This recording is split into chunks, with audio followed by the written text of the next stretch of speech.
222வது நாளாக இஸ்ரேல் ராணுவம் காசா மீது தரை, வான், கடலென மும்முனை தாக்குதல்களை நடத்தி ஆயிரக்கணக்கான மக்களை கொன்றும் காயப்படுத்தியும் வருவதாக சிறிய நாட்டு ஊடகமான சனா இஸ்ரேல் மீது கடுமையான விமர்சனத்தை வைத்துள்ளது.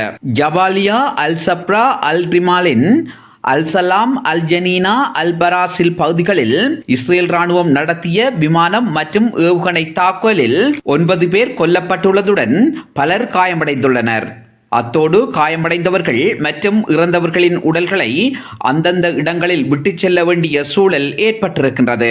காரணம், இஸ்ரேல் ராணுவத்தின் கண்மூடித்தனமான விமான குண்டுவீச்சு ஏவுகணை தாக்குதல்களினால் காசாவில் உள்ள மக்கள் சொல்லனா துன்ப துயரங்களை அனுபவித்து வருவதாக சனா மேலும் குற்றம் சாட்டியுள்ளது.